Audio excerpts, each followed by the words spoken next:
Alors, de retour avec Marie-Josée pour parler, dans le cadre de notre premier épisode, pour parler du premier thème là, qui a été abordé dans le cadre de la recherche, qui est le thème de l'accès au commerce et aux services. Puis, je voudrais te poser une question, Marie-Josée. J'aimerais savoir, à ton avis, quel est le pourcentage des participants au questionnaire qui jugent que les commerces et les services sont facilement accessibles? Moi, je pense qu'il y a environ 50 des gens qui trouvent que les commerces sont accessibles.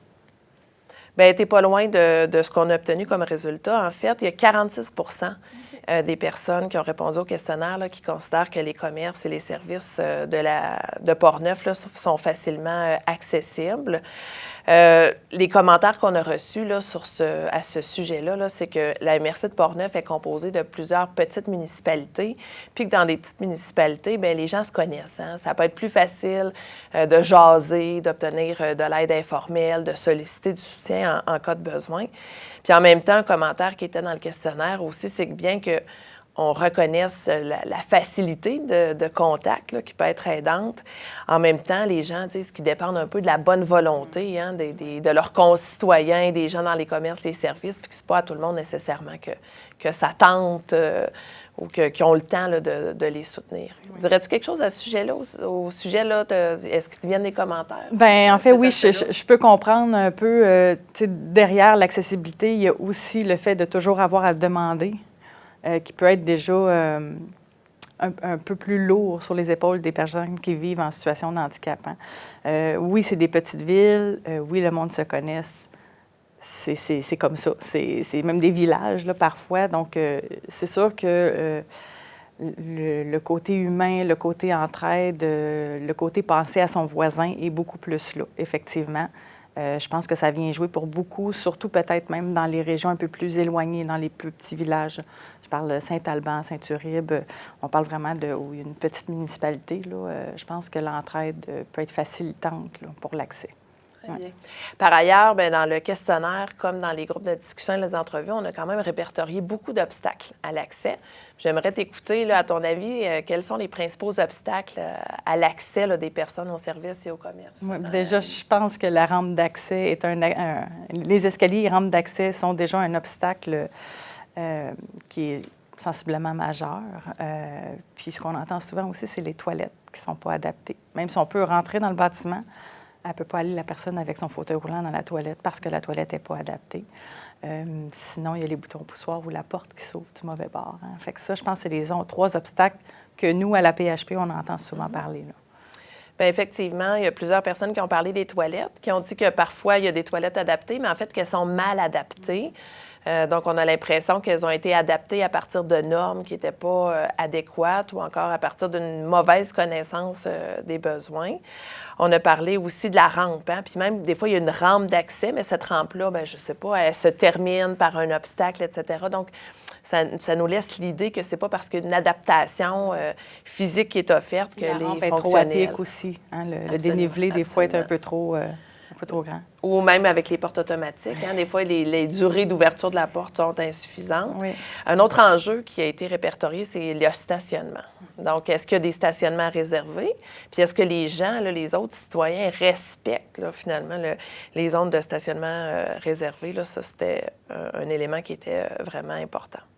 Là, on a parlé un peu des obstacles à l'accès de l'environnement physique tangible. Est-ce que tu pourrais me parler, à ton avis, des obstacles dans l'environnement social, tu sais, sur le plan des attitudes, des relations?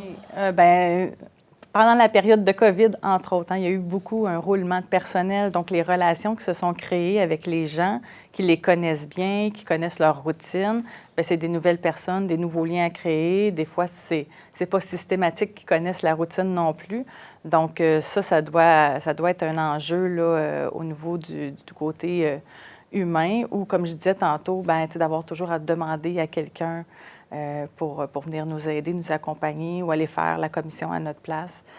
Ça aussi, il y a une très bonne volonté de la part des familles, des amis. Et puis, il y a une gêne un peu aussi de ceux qui vivent des situations de handicap de toujours avoir à solliciter la famille, les amis. Fait que ça, je pense que ça peut être des enjeux sociaux. Là, ouais. Oui.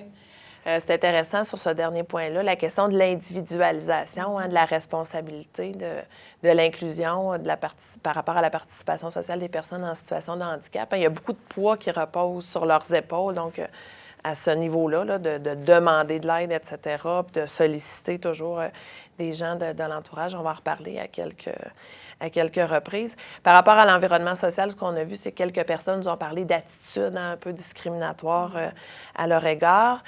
Puis du fait que dans certains milieux, par exemple, les camps de jour pour les enfants, les écoles pour les enfants, il semble, bon, parfois ça peut être compliqué, l'inclusion, mais que quand on a une attitude d'ouverture, il y a des solutions qui peuvent être imaginées, mais c'est pas toujours le cas. Donc, plusieurs proches aidants ont remarqué là, cette dimension-là.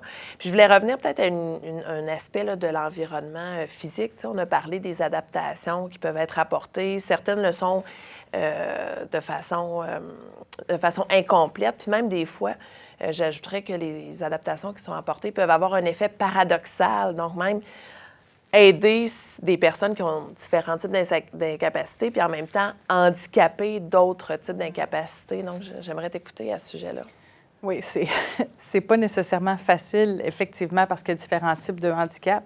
Fait que des fois, de mettre un comptoir plus bas pour quelqu'un de petite taille va peut-être être handicapant pour quelqu'un de beaucoup plus grand qui va devoir se plier en deux. Fait que c'est sûr que c'est difficile de satisfaire tout le monde. Je pense que le monde font leur possible. Là. Mais ce qui est sûr, c'est qu'il faudrait au moins, quand ils décident de construire un bâtiment, d'avoir au minimum le code du bâtiment, mais c'est le minimum parce qu'il y a des choses qui devraient être faites en beaucoup plus. D'après moi, il devrait être revu, ce code-là. Là. Parce que souvent, les portes ne sont pas assez larges pour les gros fauteuils roulants qui sont motorisés et tout ça. Ou comme on disait tantôt, là, la longueur des portes qui restent ouvertes pour donner le temps de passer à quelqu'un qui est en déambulateur, mais très, très lent. Donc, ouais, je pense que ça peut, effectivement, même s'il y a des choses mises en place, que ce ne soit pas assez pour certaines ou correct pour d'autres. Puis, tu sais, quand on parle de l'accès au commerce et aux services dans la région de Portneuf, on ne peut pas ne pas parler du fait que certains services qui ne sont pas offerts dans la région, surtout quand on parle de personnes en situation de handicap, qui souvent doivent fréquenter quand même assez régulièrement là, les hôpitaux, les services spécialisés. Dans le cas qui nous occupe, les gens vont souvent à Québec pour obtenir des services plus spécialisés. Donc, en quoi ça peut affecter leur accès, justement, à des services appropriés? Bien, ce qui est compliqué, c'est que ça va relier au transport. Hein? On le sait tout de suite. Puis, ça fait des exemples, si je pense à l'hémodialyse, qu'il y en a qui doivent se rendre à Québec pour faire leur hémodialyse. Bien, on parle d'un 45, des fois 1 heure de route. Et après, revenir 1 heure de route, mais après ton hémodialyse, 1 heure de route, là, ça n'a pas de sens. Tu sais, Fait que l'accessibilité devrait être dans leur secteur pour qu'ils puissent tout de suite après ça aller se reposer ou bénéficier des soins qu'ils ont eus, puis tu sais, de juste prendre ça relax. Puis en même temps, bien, ils ne sont même pas certains d'avoir leur transport qui va aller les reconduire à Québec parce que, on le sait, la région est grande, il y a pas de... Il y a des autobus, oui, qui font, mais c'est des transports en commun, c'est pas des transports... adaptés. Donc, on y va avec des taxis. Il n'en reste pas beaucoup de taxis dans Portneuf adaptés. Donc, c'est sûr que ça vient jouer beaucoup là, sur le fait que dans leur région, il devrait y avoir des services adaptés.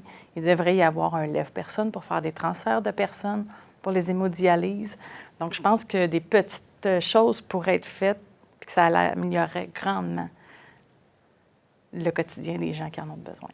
Merci. Puis on va terminer là, ce premier épisode-là, Marie-Josée, avec la question des solutions. Aurais-tu des solutions? Là, là, tu viens de mentionner l'ajout d'un... comment tu as appelé l'appareillage là, pour lever les personnes, pour faire les transferts? Ah, un lève-personne, oui. Oui, un lève-personne. J'avais les mots-clés déjà. Donc, est-ce que tu vois d'autres solutions pour améliorer l'accès au commerce et services dans la région de Portneuf? Déjà, nous, on a mis de l'avant un répertoire web qu'on est en train de construire. Donc, on a été financé par la MRC de Portneuf puis par le PESOP pour pouvoir bâtir un répertoire qui va être accessible à tout le monde. On parle aussi des organismes, on parle des personnes qui vivent en situation de handicap, des touristes et tout ça. Donc, on a quelqu'un qui visite toutes les régions, les bâtiments et tout ça, puis qui vient dire, est-ce que la toilette est accessible? Est-ce qu'il y a une rampe d'accès? Est-ce qu'on répertoire aussi, est-ce qu'il y a une table à langer? Parce qu'on se dit qu'on veut ça universel, donc même une maman qui est en poussette aussi pourrait y aller ou quelqu'un qui est blessé temporairement. Donc, on est en train d'entrer les données sur le site Internet. Il devrait être disponible là, sous peu. On vise peut-être en décembre là, d'être capable de le mettre en ligne. Fait que les gens, avant de se déplacer, vont pouvoir aller voir sur le site si c'est possible pour eux d'y aller. Puis, est-ce que les services, commerces nommés vont avoir je ne sais pas, là, une étiquette, un logo, oui, un collant à leur porte? On a prévu d'avoir des logos pour dire qu'ils ont été visités puis qu'ils sont partiellement accessibles ou entièrement accessibles. Puis nous, en même temps, bien, on promouvoit aussi ce qui existe ou les choses qu'ils pourraient faire, les petites choses qu'ils pourraient faire pour améliorer l'accessibilité à leur commerce.